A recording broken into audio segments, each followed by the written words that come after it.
দিদি তোমার তো সাজ কমপ্লিট, এবার আমার পেমেন্টটা করে দাও। কিসের পেমেন্ট? আমি যে তোমাকে এতক্ষণ ধরে সাজালাম। কেমন সাজ সাজিয়েছো তুমি নিজে চোখে দেখো একটু। আমি ভুরুটা চিকন করতে বলেছিলাম, তুমি কতটা মোটা করে দিয়েছো। আর মেকআপ গুলো কেমন যেন উঠে উঠে যাচ্ছে মনে হচ্ছে, লিপস্টিকটাও কেমন যেন দিয়েছো। এরকম সাজার আমার টাকা যাচ্ছ তুমি?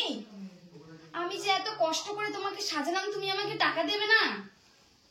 তার মধ্যে তুমি অর্ধেক অর্ধেক প্রোডাক্ট আনছো, কিন্তু ভর্তি ভর্তি প্রোডাক্ট আনতে লাগতো আমার জন্য।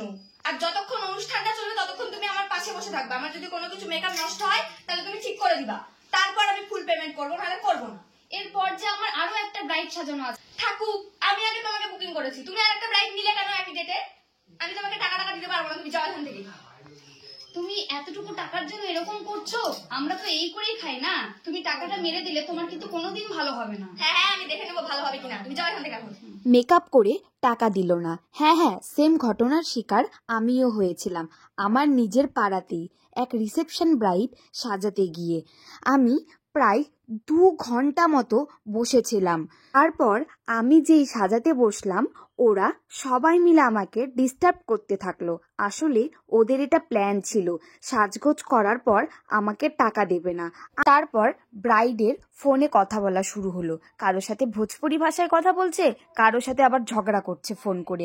তারপর ওর বরকে আবার ফোন করে বলছে আমার জন্য মিনি সিঙ্গারা নিয়ে আসো। আর যে আমাকে মেকআপের জন্য বুকিং করেছিল সে হলো ব্রাইডের হাজবেন্ড। তার পাশের বাড়ির এক ভাই এসে বলছে মেকআপটা নাকি ভ্যাটভেটে হয়ে যাচ্ছে। তার নিজের বোন এসে বলছে চোখটা এইভাবে করবি না, ওইভাবে করবি না, শ্যাডোটা এইভাবে ইউজ করবি না। মানে সে সব জানে। তোরাই যদি সব জানিস তাহলে আমাকে বুকিং করার কি ছিল? আমাকে বুকিং না করলেই পারতিস বলে। তারপর তাকে কাজল পরাচ্ছি, তার নাকি ঘুম পাচ্ছে, সে ঘুমিয়ে আছে। আরে বাবা, ঘুমিয়ে থাকলে কিভাবে আমি কাজলটা পরাবো? বলছে তার ভ্রুটা যেন আমি পাতলা করে দিই। সে থ্রেডিং করায়নি, তাহলে ভ্রুটা কিভাবে পাতলা করাবো? যেরকম তার ভ্রু সেরকমই তো হবে, তাই না? তারপর ওর চুল নাকি স্ট্রেট করা আছে, কোনো রকম মেশিন ইউজ করা যাবে না। এইভাবে বিভিন্ন কথা বলে ডিস্টার্ব করতে শুরু করলো। তারপর ওর শ্বশুরবাড়ি থেকে কি শাড়ি দিয়েছে সেটা ওর পছন্দ নয়, ওর বিয়েতে কে কি গিফট করেছে গিফটগুলো পছন্দ নয়। আরে যার যেমন সামর্থ্য সে তেমনই তো গিফট করবে, তাই না? তবে এসব শোনার জন্য আমি যাইনি, আমি ওকে জাস্ট সাজাতে গিয়েছি, সাজিয়েই চলে আসবো। এসব ফটর ফটর আমি শুনতে চাইনি, কিন্তু সে ফটর ফটর করেই যাচ্ছে, কি আর বলবো। এই বলে বিভিন্ন কথা বলে আমাকে ডিস্টার্ব করতে থাকে।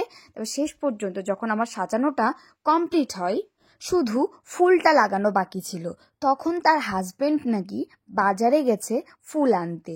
এইদিকে আমার দেরি হয়ে যাচ্ছে। তখন ওরা বলল ঠিক আছে, আমরা নিজেরাই ফুলটা লাগিয়ে নিব।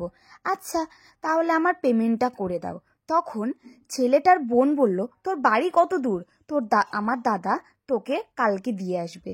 আমি ঠিক আছে বিশ্বাস করে আমি চলে আসলাম।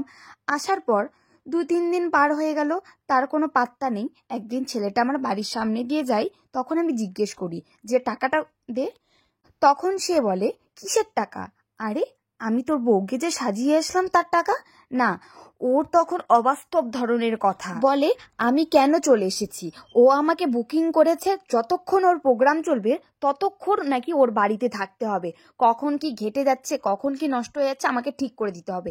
এটা কি কখনো হয়? তোমরাই বলো। তারপর ওর মন্তব্য যে আমাকে নাকি ওর যত প্রোডাক্ট আছে নতুন সিল খুলে ওকে করে দিতে হবে। এটা কোনো কথা হলো? একটা করে প্রোডাক্টের দাম কত? অশিক্ষিত কোথাকার, কিছুই জানে না। সে তার বোন তো এখনকার জেনারেশন, সেও কি তা জানে না? তারপর তো বিভিন্ন কথাই ঝগড়া করতে শুরু করলো, বিভিন্ন অবাস্তব ধরনের। মানে পড়াশোনা করলেই শুধু শিক্ষিত হওয়া যায় না, সব দিক থেকে মনের দিক থেকে শিক্ষিত হতে লাগে। অভদ্র একটা। তারপর তো ওর মা, অবশ্য যে ছেলে ছিল তার মা বলেছিল যে টাকাটা দিতে, কিন্তু না, সে দেবে না। তার প্রচুর ঝগড়া করে শেষ পর্যন্ত বলে যে সে 1000 টাকা নাকি আমাকে দেবে। তখন আমার মা বলেছিল যে তোকে দিতে হবে না, তোর বিয়েতে ওটা দান করলাম। তবে লোকের টাকা মেরে সে কখনো সুখে থাকতে পারবে না, ভগবান ঠিকই দেখবে। ওর তো কোনো না কোনো দিক থেকে ক্ষতি হবে, আমার টাকা মেরে সে সুখে থাকতে পারবে না। তবে ও না হয় ছেলে, ও বোঝেনি, কিন্তু ওর বউ তো বোঝাতে পারতো। এত একটা নোংরা ফ্যামিলি।